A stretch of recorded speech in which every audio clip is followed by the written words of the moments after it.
ಬಹುಶಃ ನಾನು ಡಿಸೆಂಬರ್ 27 ಅದರ ಹಿಂದೆ ಒಂದು ಮಾಧ್ಯಮದ ಗೋಷ್ಠಿಯನ್ನು ಇಲ್ಲೇ ಈ ಹೋಟ್ಲಲ್ಲೇ ಕರೆದಿದ್ದೆ.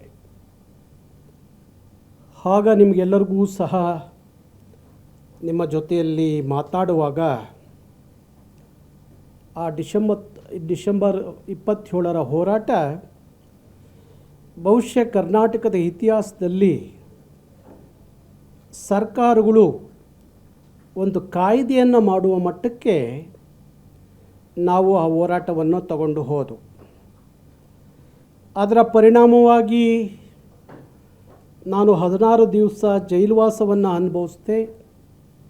16 ಕೇಸುಗಳನ್ನು ಸಹ ನನ್ನ ಮೇಲೆ ಸರ್ಕಾರ ಹಾಕ್ತು. ಆದರೂ ಸಹ ಅವತ್ತಿಂದ ಇವತ್ತವರೆಗೂ ಸಹ ಯಾವುದಕ್ಕೂ ಕುಗ್ಗದೆ ಜಗ್ಗದೆ ಕರ್ನಾಟಕ, ಕನ್ನಡಿಗ, ಕನ್ನಡ ಅನ್ನುವ ವಿಚಾರದಲ್ಲಿ ಯಾರ ಜೊತೆಯಲ್ಲೂ ರಾಜಿ ಮಾಡಿಕೊಳ್ಳಿಲ್ಲ, ರಾಜಿ ಮಾಡಿಕೊಳ್ಳೋದೂ ಇಲ್ಲ. ಇವತ್ತು ಕರ್ನಾಟಕದ ಪ್ರಮುಖವಾದಂಥ 3 ಸಮಸ್ಯೆಗಳನ್ನು ಕುರಿತು ನಾನು ಮಾತಾಡಬೇಕು ಅನ್ನೋ ತೀರ್ಮಾನವನ್ನು ಮಾಡಿರುವಂಥದ್ದು. ಈ 3 ವಿಚಾರಗಳು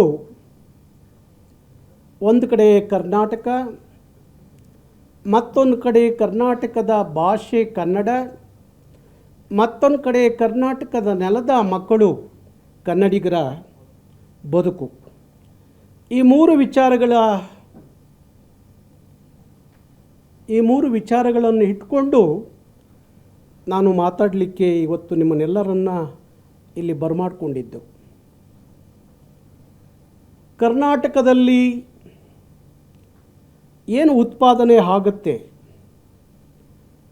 ಕರ್ನಾಟಕದಲ್ಲಿ ಉತ್ಪಾದನೆ ಆಗುವಂಥ ಎಲ್ಲ ಪ್ಯಾಕೆಟ್ಗಳ ಮೇಲೆ, ಎಲ್ಲ ಡಬ್ಬಿಗಳ ಮೇಲೆ,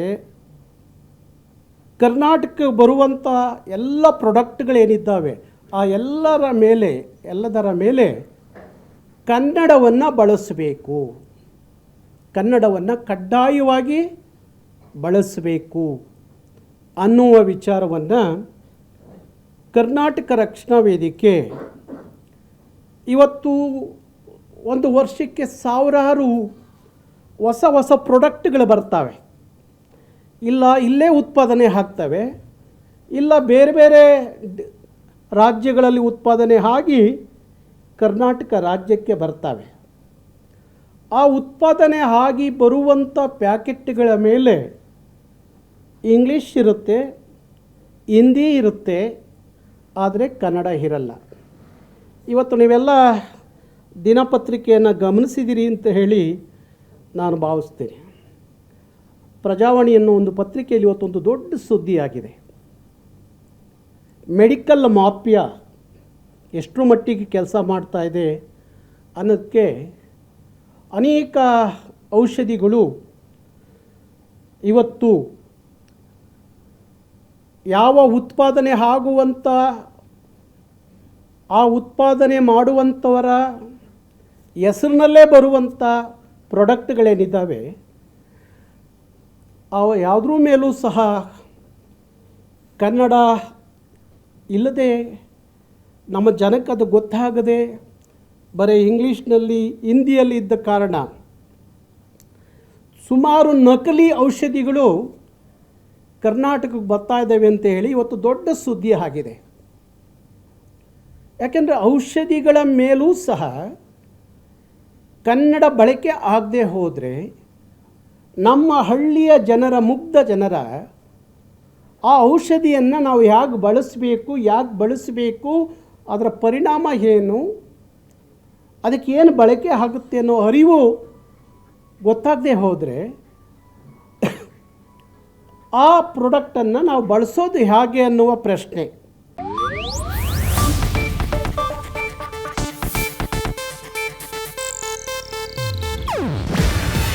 ಇದು ಏಷ್ಯಾನೆಟ್ ನ್ಯೂಸ್ ನೆಟ್ವರ್ಕ್ ಪ್ರಸ್ತುತಿ.